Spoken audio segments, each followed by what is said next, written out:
Hi friends, YouTube ಚಾನಲ್ಗೆ ಸ್ವಾಗತ. ಮುಂದಿನ ಆಸೆ ಸಂಚಿಕೆ ಏನಾಗುತ್ತೆ ಅಂತ ನೋಡೋಣ ಬನ್ನಿ. ಯಾರ್ಯಾರು ನನ್ನ ಚಾನಲ್ನ ಸಬ್ಸ್ಕ್ರೈಬ್ ಆಗಿಲ್ವೋ ದಯವಿಟ್ಟು ಸಬ್ಸ್ಕ್ರೈಬ್ ಮಾಡ್ಕೊಂಡು ಮುಂದಿನ ವಿಡಿಯೋ ನೋಡಿ. ನೀವೆಲ್ಲ ಚೆನ್ನಾಗಿದ್ದೀರ ಅಂತ ಭಾವಿಸ್ತೀನಿ. ನಾನು ಚೆನ್ನಾಗಿದ್ದೀನಿ ಅಂತ ಹೇಳ್ತಾ ಈ ವಿಡಿಯೋನ ಸ್ಟಾರ್ಟ್ ಮಾಡ್ತಾ ಇದ್ದೀನಿ. ಶುರುವಿನ ಶಾಂತಿ, ರೋಹಿಣಿ, ಮೀನಾ ಒಂದು ರೂಮಲ್ಲಿ ಮಲಗ್ತಾರೆ. ಇನ್ನೊಂದು ಕಡೆ ರಂಗನಾಥ್, ಮನೋಜ್, ಸೂರ್ಯ ಇನ್ನೊಂದು ಕಡೆ ಮಲಗ್ತಾರೆ.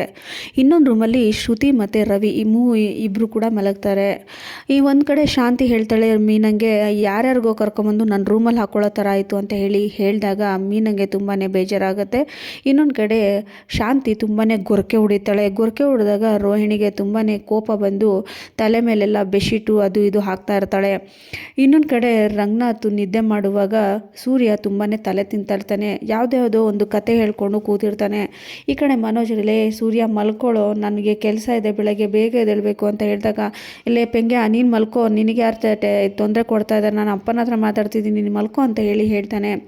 ಅಲ್ಲ ಕಣೋ ಸೂರ್ಯ, ನೀನು ಮಾತಾಡ್ತಾ ಇದ್ರೆ ಎಲ್ಲೋ ನಿದ್ದೆ ಬರುತ್ತೆ ಅಂತ ಮನೋಜ್ ಹೇಳಿದಾಗ ಆಗ ರಂಗನಾಥ್ ಅವ್ರು ಹೇಳ್ತಾರೆ, ಸೂರ್ಯ ಮಲ್ಕೋ, ನಿದ್ದೆ ಬರ್ತಾ ಇದೆ ನನಗೂ ಕೂಡ ಅಂತ ಹೇಳ್ತಾರೆ. ಅಪ್ಪ ನಾನು ಇನ್ನೊಂದು ಕತೆ ಹೇಳ್ತೀನಿ ಕೇಳಪ್ಪ ಅಂದಾಗ, ಅಯ್ಯೋ ಬಾಯಿ ಮುಚ್ಕೊಂಡು ಮಲ್ಕೋ, ನನ್ನ ನಿದ್ದೆ ಬರ್ತಾ ಇದೆ ಅಂತ ಹೇಳ್ಬಿಟ್ಟು ರಂಗನಾಥ್ ಅವ್ರು ಅವರು ನಿದ್ದೆಗೆ ಜಾರು ಬಿಡ್ತಾರೆ. ಈ ಕಡೆ ಮನೋಜ್ಗೆ ಇನ್ನೂ ನಿದ್ದೆನೇ ಬರ್ತಾ ಇರಲ್ಲ. ಸೂರ್ಯ ಅವನ ಪಾಡಿಗೆ ಅವನು ಏನೇನೋ ಹೇಳ್ಕೊಂಡು ಮಲಗ್ತಾ ಇರ್ತಾನೆ. ಆಗ ಮನೋಜ್ ದಿಂಬೆಲ್ಲ ಕಿವಿಗೆಲ್ಲ ದಿಂಬೆಲ್ಲ ತಲೆ ಮೇಲೆ ಹಾಕ್ಕೊಂಡು ಮಲ್ಕೊಂಡ್ರು ಕೂಡ ನಿದ್ದೆ ಬರಲ್ಲ. ಸೂರ್ಯ ಅವನ ಪಾಡಿಗೆ ಅವನು ಮಾತಾಡ್ತಾ ಇರ್ತಾನೆ. ಈ ಕಡೆ ರಂಗನಾಥ್ ಅವರು ಫುಲ್ ನಿದ್ದೆ ಮಾಡ್ತಾ ಇರ್ತಾರೆ. ಮನೋಜ್ 27 ಲಕ್ಷ ಹೇಗೆ ತೊಗೊಂಡೋದ್ನೋ ಅದನ್ನು ಕತೆ ರೂಪದಲ್ಲಿ ಹೇಳ್ತಾ ಇರ್ತಾನೆ ನೈಟೆಲ್ಲ. ಅದನ್ನು ಕೇಳಿಸ್ಕೊಂಡು ಮನೋಜ್ಗೆ ತುಂಬಾ ಕೋಪ ಬರ್ತಾ ಇರುತ್ತೆ. ಈ ಕಡೆ ನಿದ್ದೆನೂ ಬರ್ತಾ ಇರಲ್ಲ. ರಂಗನಾಥ್ ಅವರು ಹೇಳಪ್ಪ ಕೇಳಿಸ್ಕೊತದೇನು ಹೇಳು ಅಂತ ಹೇಳ್ತಾ ಇರ್ತಾರೆ. ಅಲ್ಲಿ ಮನೋಜ್ ಹೆಸರು ತೆಗಿಯಲ್ಲ, ಬೇರೆ ಯಾವುದೋ ಒಂದು ಸ್ಟೋರಿ ಹೇಳುವಾಗ ಆ ಸ್ಟೋರಿ ಕತೆಗೊಂದು ಹೆಸರು ಕೊಡ್ತಾನೆ. ಹೆಸರು ಹೇಳ್ತಾ ಕತೆ ಹೇಳ್ತಾ ಕೂತ್ಕೊಂಡಿರ್ತಾನೆ. ಮನೋಜ್ ಎದ್ಬಿಟ್ಟು, ಅಪ್ಪ ಅವ್ನಿಗೆ ಮಲ್ಗಕ್ಕೆ ಹೇಳಪ್ಪ, ನಿದ್ದೆ ಬರ್ತಾಯಿದೆ, ಏನೇನೋ ಹೇಳ್ತಾ ಇದ್ದಾನಪ್ಪ ಅವನು ಅಂತ ಹೇಳ್ತಾರೆ. ರಂಗನಾಥ್ ಅವರು, ಸೂರ್ಯ ಮಲ್ಕೊಳ್ಳೋ, ದಯವಿಟ್ಟು ಮಲ್ಕೋ ಅಂತ ರಿಕ್ವೆಸ್ಟ್ ಮಾಡ್ಕೋತಾ ಇರ್ತಾರೆ. ರಂಗನಾಥ್ ಅವರು ಮನೋಜ್ಗೆ, ಮಲ್ಕೋ ಮನೋಜ್, ಅವನೇನಾದರೂ ಮಾತಾಡಲಿ, ನೀನು ಮಲ್ಕೊಳಪ್ಪ ಅಂತ ಹೇಳ್ತಾರೆ. ರಂಗನಾಥ್ ಅವರು ಫುಲ್ಲು ನಿದ್ದೆಗೆ ಜಾರಿ ಅವ್ರಿಗೆ ಗೊರಕೆ ಹೊಡಿತಾ ಇರುವಾಗ ಸೂರ್ಯ ಎದ್ಬಿಟ್ಟು, ಅಪ್ಪ ನಿನಗೊಂದು ಹೇಳಬೇಕಪ್ಪ ಅಂತ ಎಬ್ಬರಿಸ್ತಾ ಇರ್ತಾನೆ. ಅಯ್ಯೋ ನನಗೆ ನಿದ್ದೆ ಬರ್ತಾ ಇದೆ ಕಣೋ ಸೂರ್ಯ ಅಂತ ಹೇಳ್ತಾ ಇರ್ತಾರೆ ರಂಗನಾಥ್ ಅವರು. ಸೂರ್ಯ ಹೇಳ್ತಾನೆ, ಅಪ್ಪ ಒಂಚೂರು ಗಲಾಟೆ ಮಾಡ್ದಂಗೆ ಮೆತ್ತಗೆ ಹೇಳ್ತೀನಿ ಕೇಳು ಅಂತ ಅವ್ನ ಪಾಡಿಗೆ ಅವನ ಪಾಡಿಗೆ ಮಾತಾಡ್ತಾ ಇರ್ತಾನೆ. ರಂಗನಾಥ್ ಅವರು ಅವ್ರ ಪಾಡಿಗೆ ನಿದ್ದೆ ಮಾಡ್ತಾ ಇರ್ತಾರೆ. ಈ ಕಡೆ ಮನೋಜ್ಗೆ ತುಂಬಾ ಇರಿಟೇಟ್ ಆಗ್ತಾ ಇರುತ್ತೆ ಸೂರ್ಯ ಮಾತಾಡ್ತಾ ಇರೋದು. ಅವನಂತೂ ಫುಲ್ ಒದ್ದಾಡ್ತಾ ಇರ್ತಾನೆ. ಮನೋಜ್ ಈ ಸೂರ್ಯನದು ಕಾಟ ತಾಳಲಾರ್ದೆ ಅವನು ಕೂಡ ಆಚೆ ಬಂದು ಕೂತ್ಕೊಂಡ್ಬಿಡ್ತಾನೆ. ಈ ಕಡೆ ರೋಹಿಣಿ ಶಾಂತಿ ಗೊರಕೆ ತಾಳಲಾರ್ದೆ ಅವಳು ಕೂಡ ಎಲ್ಲ ಬೆಡ್ಶೀಟು ದಿಂಬೆಲ್ಲ ತೊಗೊಂಡು ಅವಳು ಹಾಲಿಗೆ ಬರ್ತಾಳೆ. ಇಬ್ಬರು ಕೂತ್ಕೊಂಡು, ಏನು ಮನೋಜ್ ನಿದ್ದೆ ಬರಲಿಲ್ವಾ ನಿಮಗೆ ಅಂದಾಗ, ಅಯ್ಯೋ ಆ ಸೂರ್ಯ ನಿದ್ದೆ ಮಾಡೋಕ್ಕೆ ಎಲ್ಲಿ ಬಿಡ್ತಾನೆ ಅಂತ ಹೇಳ್ತಾರೆ.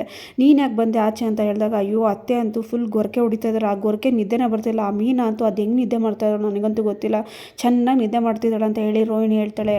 ಮನೋಜ್ ಹೇಳ್ತಾನೆ, ನಾವು ಕಷ್ಟಪಟ್ಟು ದುಡಿಮೆ ಮಾಡ್ಕೊಂಬಂದರೂ ಕೂಡ ನಮ್ಮ ನೆಮ್ಮದಿಯಾಗಿ ನಿದ್ದೆ ಮಾಡೋಕ್ಕೊಂದು ರೂಮ್ ಇಲ್ಲ, ಇದಕ್ಕೆ ಈ ಥರನೇ ಬಿಟ್ಟರೆ ಸರಿ ಇಲ್ಲ, ಏನಾದರೂ ಒಂದು ಮಾಡಬೇಕು ನಾವು ಅಂತ ಹೇಳ್ತಾನೆ ಮನೋಜ್. ರೋಹಿಣಿ ಹೇಳ್ತಾಳೆ, ಇದಕ್ಕೆಲ್ಲ ನಾವು ಯೋಚನೆ ಮಾಡೋಣಂತೆ, ಬನ್ನಿ ಮನೋಜ್ ಮಲ್ಗೋಣ ಅಂತ ಹೇಳ್ಬಿಟ್ಟು ಹಾಲಲ್ಲಿ ಮಲ್ಕೋತಾರೆ ಮನೋಜ್ ಮತ್ತು ರೋಹಿಣಿ. ಶಾಂತಿ ಎದ್ದು ಕೂತಿರ್ತಾಳೆ. ಆಚೆ ಕೂತ್ಕೊಂಡಿರೋ ರೋಹಿಣಿ ಮನೋಜ್ ಇಬ್ಬರು ಕೂಡ ರೆಡಿ ಆಗ್ತಾ ಇರ್ತಾರೆ. ಈ ಕಡೆ ನೋಡಿದರೆ ಟಿಫನ್ ಇನ್ನೂ ರೆಡಿ ಆಗಿರಲ್ಲ. ಮೀನಾ ಒಳಗಡೆಯಿಂದ ರೂಮಿಂದ ಎದ್ದು ಆಚೆ ಬರ್ತಾಳೆ. ಬಂದೆ ಮಹಾರಾಣಿ, ಇನ್ನೂ ಸ್ವಲ್ಪ ಹೊತ್ತು ಮಲ್ಕೋಬೇಕಾಯ್ತು ಅಂತ ಹೇಳ್ತಾಳೆ ಶಾಂತಿ.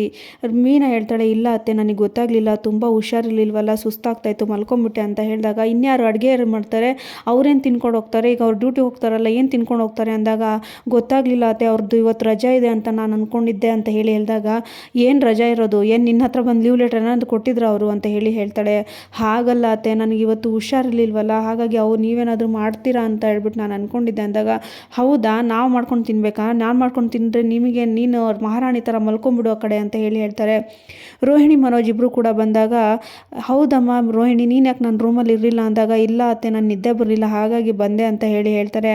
ಮನೋಜ್ ಹೇಳ್ತಾನೆ, ಇಲ್ಲಮ್ಮ ನಮ್ಮ ರೂಮೇ ನಮಗೆ ಸಟ್ಟು, ನಮಗೆ ನಿದ್ದೆನೇ ಬರಲಿಲ್ಲ ರಾತ್ರಿ ಎಲ್ಲ ಅಂತ ಈಗ ನೋಡಿ ಈಗ ನಿದ್ದೆನೂ ಇಲ್ಲ, ಊಟನೂ ಇಲ್ಲ ಅಂದರೆ ತಿಂಡಿನೂ ಇಲ್ಲ, ಏನಮ್ಮ ಮಾಡೋದು ಈಗ ನಾನು ಅಂತ ಹೇಳ್ತಾನೆ ಮನೋಜ್. ಹೊರಗಡೆ ಎಲ್ಲ ಇವರೆಲ್ಲ ಮಾತಾಡೋದು ನೋಡಿ ಸೂರ್ಯ ಒಳಗಡೆಯಿಂದ, ಏನು ಗಲಾಟೆ ಮಾಡ್ತಾ ಇದ್ದೀರಾ ಅಂತ ಹೇಳಿದಾಗ, ನೀನೇನೋ ಸೌಟ್ ಇಟ್ಕೊಂಡು ಏನೋ ಮಾಡ್ತಾ ಇದೆಯಾ ಅಂದಾಗ, ಇಲ್ಲಪ್ಪ ಮೀನಾ ಏನೂ ತಿಂದಿರಲಿಲ್ಲ, ಹುಷಾರಿಲ್ವಲ್ಲ, ಏನೂ ತಿಂದಿರಲಿಲ್ಲ, ಹಾಗಾಗಿ ಗಂಜಿ ಮಾಡ್ತಾ ಇದ್ದೀನಿ ಅಂತ ಹೇಳಿದಾಗ, ಹೂನಪ್ಪ ನೀನು ಅವಳಿಗೋಸ್ಕರ ಗಂಜಿ ಮಾಡು, ನಾವೆಲ್ಲ ಉಪವಾಸ ಬಿದ್ದಿರ್ತೀವಿ ಅಂತ ಹೇಳ್ತಾಳೆ ಶಾಂತಿ. ಸೂರ್ಯ ಹೇಳ್ತಾನೆ, ನೀವು ಮಾಡ್ಕೊತೀನಿ ಅಂದಾಗ, ಯಾಕೆ ಇಷ್ಟು ದಿನ ಇವಳೇ ತಾನೇ ಮಾಡ್ತಾ ಇದ್ದಿದ್ದು ಅಂದಾಗ, ಅವಳಿಗೆ ಹುಷಾರಿಲ್ಲ ಈಗ, ಅದಕ್ಕೆ ನಾನೇ ಗಂಜಿ ಮಾಡ್ಕೊಡ್ತಾ ಇದ್ದೀನಿ, ನೀವು ಮಾಡ್ಕೊತೀನಿ ಅಂದಾಗ, ಆಗ ಮನೋಜ್ ಹೇಳ್ತಾನೆ, ಅಲ್ಲ ಅಪ್ಪ, ಈಗ ನಾನು ಏನು ಬಿಸ್ನೆಸ್ ಮಾಡೋದು ಬೇಡವಾ, ಹೋಗೋದು ಬೇಡವಾ, ನಾನು ಈಗ ತಿಂಡಿ ಬೇಕು ನನಗೆ ಅಂತೇಳಿ ಮನೋಜ್ ಹೇಳ್ತಾನೆ. ಸೂರ್ಯ ಹೇಳ್ತಾನೆ, ಯಾಕೋ ನೀನು ಹೆಂಡ್ತಿ ಇಲ್ವಾ ಪೌಡ್ರಮ್ಮ, ಅವಳ ಹತ್ರ ಮಾಡಿಸ್ಕೊಂಡು ತಿನ್ನು ಅಂತ ಹೇಳಿದಾಗ ಆವಾಗ ರೋಹಿಣಿ ಹೇಳ್ತಾಳೆ, ಅಲ್ಲ ಸೂರ್ಯ ಅವರೇ, ಇಷ್ಟು ದಿನ ಅವರೇ ತಾನೇ ಮಾಡ್ತಿದ್ದಾರೆ, ಅವ್ರು ತಾನೇ ಡಿಪಾರ್ಟ್ಮೆಂಟ್ ಅದು ಅಂದಾಗ, ಇದು ಕಲ್ಯಾಣ ಮಂಟಪ ಅಲ್ವಾ, ಅದಕ್ಕೆ ಅವರೇ ಅಡುಗೆ ಮಾಡಬೇಕಾ ಅಂತ ಹೇಳ್ತಾನೆ ಸೂರ್ಯ. ಆಗ ಅವಳಿಗೆ ಹುಷಾರಿಲ್ಲ ಅಂತ ಗೊತ್ತಿದ್ದು ಯಾಕೆ ಈ ಥರ ಮಾಡ್ತೀರಾ ಅಂತೇಳಿ ಸೂರ್ಯ ಹೇಳಿದಾಗ, ಆಗ ಶಾಂತಿ ಹೇಳ್ತಾಳೆ, ಅವ್ರ ಅಮ್ಮನ ಮನೆಗೆ ಹೋಗಬೇಕು ಅಂದಾಗ ಕುಣ್ಕೊಂಡು ಹೋಗ್ತಾಳೆ, ಅವಾಗ ಜ್ವರ ಬರಲ್ಲ, ಈಗ ಹೂ ಮಾರಕ್ಕೆ 4 ಗಂಟೆಗೆ ಹೋಗಿದಾಗ ಅವಳು ಅವಾಗ ಜ್ವರ ಬರಲ್ಲ ಅಂತ ಹೇಳ್ತಾಳೆ. ಇಲ್ಲಿಗೆ ಈ ಸಂಚಿಕೆ ಮುಕ್ತ ಆಗುತ್ತೆ. ಮುಂದಿನ ಸಂಚಿಕೆಯಾಗಿ ಕಾಯ್ತಾರೆ ಅಂತ ಹೇಳ್ತಾ ಎಲ್ಲರಿಗೂ ಧನ್ಯವಾದಗಳು.